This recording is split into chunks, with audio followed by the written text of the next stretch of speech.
Welcome to the very first episode of the Sharma show. Today on the show, we're going to be talking about the Gujarat election, the alcohol ban in Bihar, the Taj Mahal controversy, and the Kurdish referendum, among many other things. Stay tuned and let's get into it.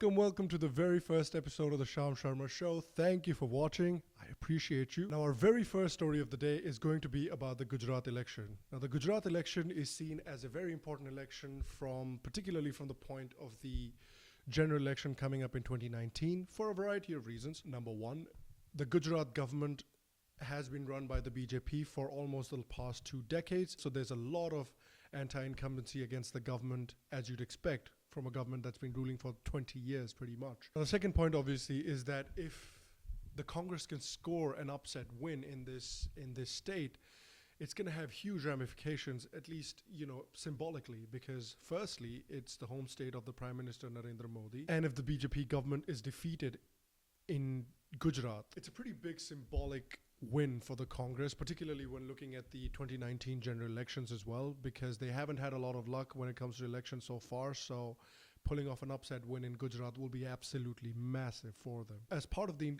anti-incumbency, there's been a lot of things that have been going on in Gujarat against the BJP government as well. One of the primary things has been the Patidar agitation that has been carried out by this gentleman called Hardik Patel, whose Patidar Anamat Andolan Samiti has been asking for reservation for Patidars in government jobs.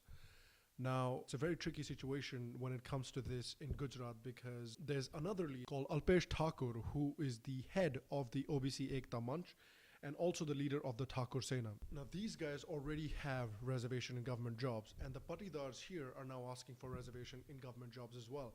And this is going to be a tricky affair because obviously they are on 2 different sides of this demand. The Patidars obviously want to have those government reservations, and the OBCs do not want them to have those reservations, because if the Patidars do get the reservations, then they will cut into the reservations that the OBCs have already. Now, the problem with that is creating a separate quota for the Patidars will take the reservation percentage beyond 50% that is allowed by the Supreme Court at this moment. So it's a very tricky situation. Now, the Congress has obviously reached out to all of these people, because all of these people are against the government at the moment, because they feel like the government has let them down or has not treated them fairly in many situations. And the Dalits certainly have cause to feel that way. So the Congress leadership has recently met with Alpesh Thakur, who has now joined the Congress for this election. They've also met up with Jignesh Mevani, who is a leader in Dalit politics. And finally, they also recently met with Hardik Patel, who has now presented a list of demands for the Congress government. One of the demands obviously being that he would like reservation for the Patidar community, and he has given Congress till the 3rd of November to make up their minds about whether or not these demands will be accepted by the Congress, and his joining the party is dependent among those demands being accepted. So it's a very interesting situation forming in Gujarat right now. Now, there's a lot of different things that will factor into this. One of the factors obviously is the different communities that are on different sides of this whole reservation question. Now, another thing that could be the problem is that Congress at the moment doesn't really have a chief ministerial face or a candidate in Gujarat. Now, in my opinion, that can be a real problem for the Congress party in Gujarat, because BJP recently made that same mistake in Bihar, where they did not have a designated chief ministerial candidate for the party in the Bihar elections. And because there was no clear candidate, and JDU and RJD had clear candidates set up in the elections, I feel like that was a big mistake on BJP's part when it came to the Bihar elections. And I feel that Congress might be making that same mistake when it comes to the Gujarat elections.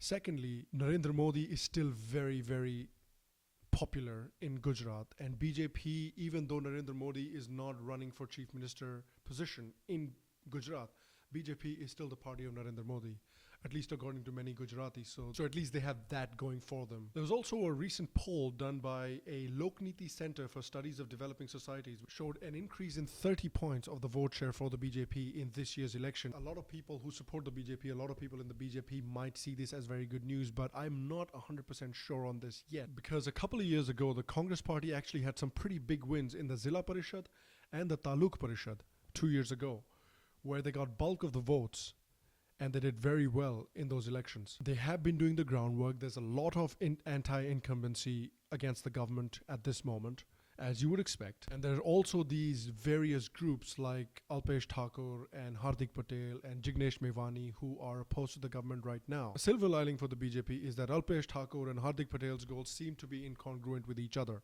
Now it's going to be very interesting to see if and what Congress do with Hardik Patel's demands and what's going to come out of that whole episode. So it's definitely something to keep an eye on. Now recently several Patidar leaders had come in and joined the BJP, which the BJP obviously was very happy about, and they made a whole big thing about it. But recently some Patidar leaders have left the party saying that the party tried to bribe them. Now that's a pretty grave accusation to be made against the party as well, because, you know, according to Modi's whole sentiment of na khaunga, na khane dunga, that sentiment does not really fit very well with the accusations that are being made against the BJP right now. So I definitely do think that the BJP has a fight on their hands when it comes to this election. I still think they might sneak it, but it'll definitely be a very interesting election to watch, particularly keeping an eye on the 2019 general elections. All right, moving on to Taj Mahal. Now, some people said some stuff and some people got mad. I'm going to tell you all about it. So basically what kicked off this whole controversy is that Sangeet Som, who is an MLA of the BJP, said that the Taj Mahal is not part of Indian culture and it should not be revered the way it is right now. What he went on to say was, what history are we talking about? The man who built Taj Mahal imprisoned his father. He wanted to massacre Hindus. If this is history, then it is very unfortunate and we will change this history, I guarantee you. And then Anil Vij, who's another BJP minister from Haryana, chimed in and he said that it's a beautiful graveyard. Now that second part, it's not technically incorrect, because I know it's not a graveyard, but it has graves and it is beautiful. I know it's a mausoleum, but it's got graves and it's pretty. So technically that's not incorrect. And I don't think people should be as mad about that one. But the first comments by Sangeet Som obviously created this huge storm, and a lot of people came out and say, you know, these Hindu nationalists trying to erase all kinds of history, and so on and so forth. And obviously Nalin Kohli from the BJP, who is the national spokesperson for the party, came out and he said that is his individual view. Taj Mahal is an important part of our history. It's a part of incredible India. What happened in history cannot be erased, but at least it can be well-written history. Now, I actually don't find anything wrong with that statement that Nalin Kohli made. And before I go any further, Sangeet Som actually came out and gave a clarification to what he was saying as well. He said, I don't oppose the Taj Mahal. It's a beautiful heritage. I oppose the Mughals who built it and how they've been portrayed in history. And I think that does have a point, because for very long, and even when I was in school, I remember how the Mughals were portrayed in books, in textbooks in schools, in cinema, as these wonderful, benevolent rulers who came and who ruled India justly and were always so nice and things of that nature. And I don't really think that that's 100% true. Obviously, some Mughal rulers were better than other Mughal rulers, and some Mughal rulers were worse than some Mughal rulers. And I get that, and I think there does needs to be a nuance in here. It's not completely black and white. However, I do think that it is important to teach kids about what some of these rulers did do. I don't think all of these rulers were wonderful people who were just trying to, you know, treat all Hindus like they were treating all the Muslims. I think a lot of these rulers saw Hindus as second-class citizens and treated Hindus like second-class citizens. And I'm not saying that this knowing your history means that you necessarily have to hate those people back then. You know, you might hate those people back then, but the Muslims today are not the Muslims of the 1400s and the 1500s. The Muslims today had nothing to do with what those people did back in the day. So we also have to remember that we don't treat the Muslims today by what their ancestors did. We treat them by what they're doing today. And secondly, here's my 2 cents on this whole issue. My advice to the right, which by the way, I'm a part of, I consider myself a part of the right, so to say. My advice to the right would be pick your battles. Pick your battles. Know which fight is the right fight to fight and know which fight isn't. This fight is not the right fight to fight. The Taj Mahal is a huge moneymaker for India. It's a huge boost for the tourism industry of UP and India in general. So many people from around the world come to see the Taj Mahal every single year. It generates so much revenue for people, and it generates so much work and employment for people that work around that area as well. And number two, whatever it is, it's part of our history. What I'm basically trying to say is it's not even the most heinous monument constructed. For example, the best way I can explain this is I was completely in support in changing the name of Aurangzeb Road. Now, Aurangzeb was a true bigot. He was a guy who considered Hindus to be second-rate citizens and who imposed the jizya back on the Hindus, and who murdered many Hindus and who murdered many non-Muslims simply because they were non-Muslims. So to change the name of Aurangzeb Street to something better, I'm definitely in support of. That's a fight worth fighting because Aurangzeb was a piece of garbage. This fight, however, is a different fight. This is the wrong fight to pick.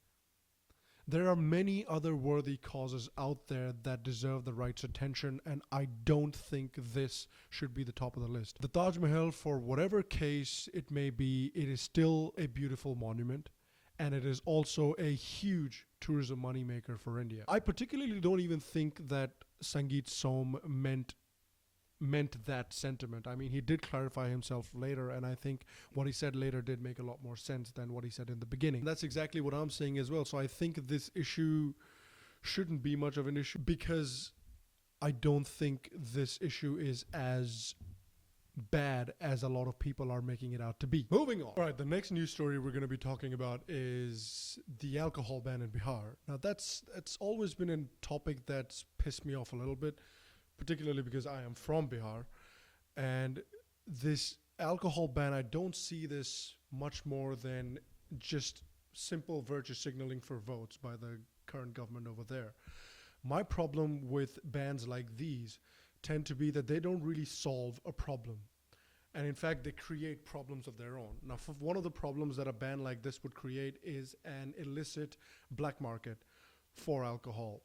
That's something that Bihar has already had major problems with, and this is something that's again going to give rise to more black market and alcohol mafia problems in the future. States like Uttar Pradesh and states like Jharkhand, what they will do is they'll set up, or people in those states, what they will do is they will set up alcohol shops on the border of Bihar, and people could just drive up to those states, get the alcohol, drive back into Bihar.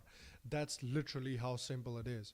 So not only are they missing out on the revenue that they could from taxing this alcohol, they're also then creating this whole other black market for alcohol where people will consume this liquor and people will get ill or worse. One example of this problem has recently come up in Rohtas in Bihar, where a couple of days news broke that 5 people had died from consuming illicit alcohol. This is exactly the problem that I was talking about. The argument that is given for a ban like this is that this ban will help with the drinking problem in the state, and it's good for women because, men don't get as drunk and then they don't come home and abuse the women or, things of that nature. Now, I feel like this is giving alcohol way too much responsibility and taking responsibility away from those assholes that are beating the women. So rather than having harsher punishments for those people, or rather than even educating those people when it comes to responsible drinking behavior and how to handle your alcohol and where to buy the alcohol from, how to better teach people how to deal with alcohol, rather than having programs like that by the government, they just put this blanket ban and say, hey, look at that, we've solved this problem. It's because educating people and teaching people how to handle alcohol, where to buy alcohol from, what not to do when you go home to your wife, these things, they take time. And the government doesn't want to take the time to take care of those problems. What they do is just have this ban and then use it as fodder in the elections. So I'm completely against bans like these, and I think the sooner the ban goes away, the better. Now we're going to be covering a little bit of international news. Shinzo Abe, who is the Prime Minister of Japan, has recently held a snap election for his re-election, and that gamble seems to have paid off because he has won an absolute majority in his parliament. He has won 2/3 of the parliament's 465 seats, which gives him a clear majority, of course. Now, why I mention this news is I think that this is really good news for India, because Shinzo Abe and Narendra Modi, in my opinion, are cut from very similar cloths, in the sense that they're both right-leaning, they're both nationalist leaders, and they're both leaders who are very acutely aware of China's rise in the region And then they're also very keen to work together with each other to then counteract China's influence in the region as well. So I think this is very good news for India, particularly because avenues for investment for Japan have been drying up as of late. And India is actually in need for investment when it comes to technology and infrastructure. And that's where Japan has its strengths. And I personally believe that that sort of investment partnership can make India and Japan ideal business partners. Also, like I mentioned before, they're working to counteract China's policy when it comes to its increasing its influence in the region. So particularly one policy that China has been working on that would worry both India and Japan was the One Belt, One Road policy. Now, in response to that policy, India and Japan together are also launching their own Asia-Africa growth corridor. And of course, also together, they're also working on the Chabahar port in Iran, which is, again, I believe, a fantastic way to counteract the presence of both China and Pakistan in the region. So I personally believe that this is actually a very good thing for India, and it also gives a big boost to Narendra Modi's Act East policy. Now, in another bit of international news, recently US-backed forces have taken the city of Raqqa from the Islamic State. Now, earlier in the year, the US-backed forces had taken control of Mosul from the Islamic State as well, but Raqqa actually has quite a bit of symbolic meaning behind it as well. Raqqa served as the capital of the so-called Caliphate of the Islamic State, and even though it's a smaller town than Mosul, it had more prestige value for the Islamic State. So I think retaking Raqqa from the Islamic State actually has quite a big symbolic blow to ISIS as well. One of the parties that has had a huge part to play in liberating parts of Syria and Iraq from ISIS has been this outfit called the Peshmerga. Now, the Peshmerga is the army outfit of the Kurdistan regional government. The Kurdistan regional government is a semi-autonomous area within Iraq. Now, the Kurds actually play a very important role in the fight against ISIS, and which is why this story gains even more significance. So recently, the Kurdistan regional government organized a referendum in which people could vote to separate from Iraq and form an independent country of their own. Now, in this vote, about 3 million people voted, and 93% of the people voted to form an independent Kurdish nation. Now, this is very significant, and this comes at a very interesting time as well. First of all, what I'm going to do is I'm going to give you a quick breakdown about who the Kurds really are. So the Kurds are an independent ethnic group that live in the Middle East. They consider their homeland to be divided into 4 countries. So northern Iraq, Syria, Iran, and Turkey. And this is why this is significant, because Turkey, Iraq, and Iran have all said that this vote is illegal and that this referendum doesn't mean anything. Now, because the Kurds are an independent they consider themselves an independent ethnic group, they've always sought autonomy and they've always sought a homeland of their own. But until the early 1900s, they were part of the Ottoman Empire. After the Ottoman Empire collapsed after the World War, there was a Treaty of Sevres. Now, I probably am butchering the name, but it's called the Treaty of Sevres. The Treaty of Sevres was formally drafted to deal with the dissolution of the Ottoman Empire and the formation of Turkey. And within it, there was also a provision that would provide for a referendum for the Kurdish people. Now, soon after that, there was a nationalist movement carried out by Kemal Atatürk, which formed Turkey the way it is today. Now, what happened as a result of this revolution is that the old treaty was removed and a new treaty was signed, which was called the Treaty of Lausanne. And under this treaty, there was no provision of a referendum for the Kurdish people, and Turkey got control of the entire Anatolian Peninsula. So this is just a brief history of the Kurdish movement and why they've been looking for a homeland of their own for quite a while now. Now, ever since this referendum, the countries of Turkey, Iran, and Iraq, they've all said that this referendum is illegal and that this referendum doesn't really mean anything.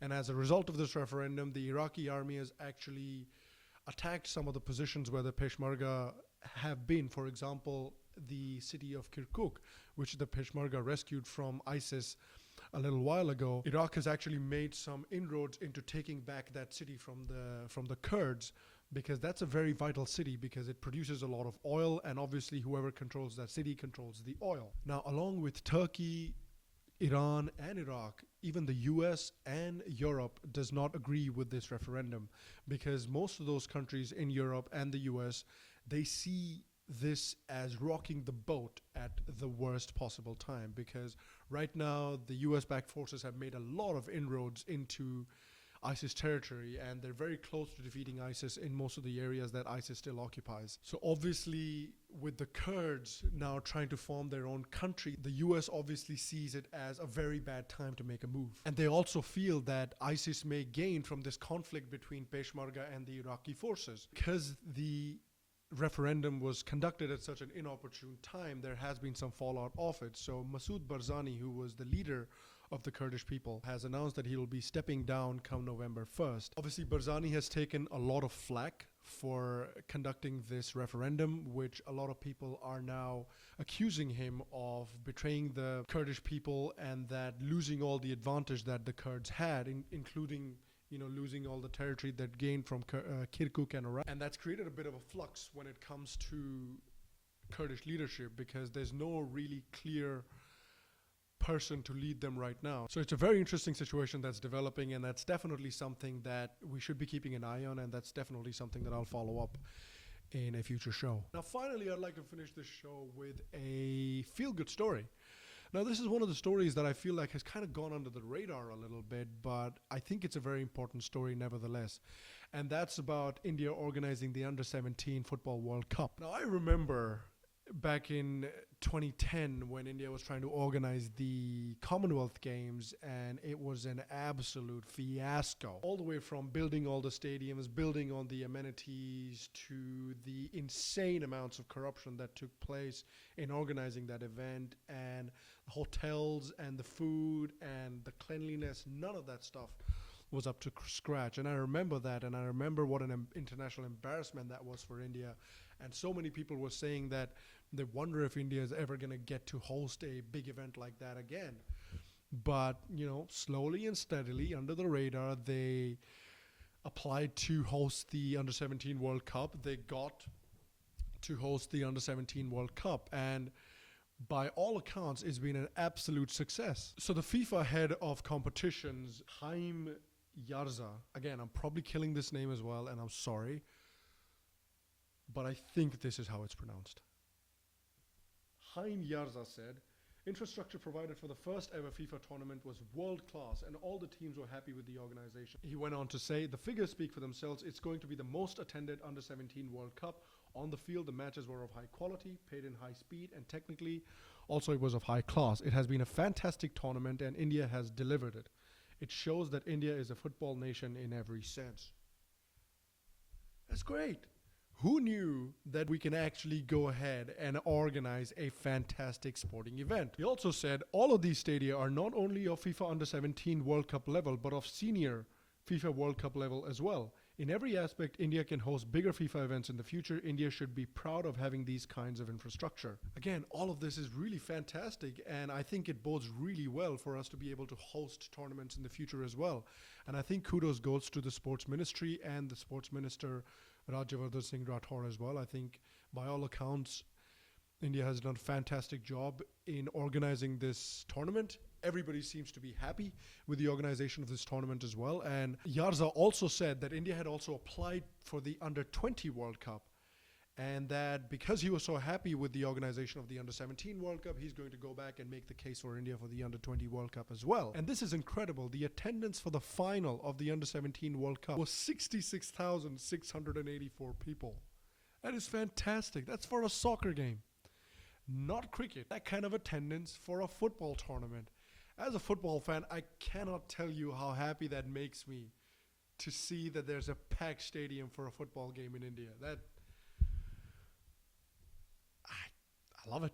I just absolutely bloody love it. Now, the sports minister also said that it's a matter of pride that the Under-17 World Cup came to India. It has taken India's importance at the world level to greater heights. Now, the big competitions and sports, which were earlier non-existent in India, are feeling the need to come to this country.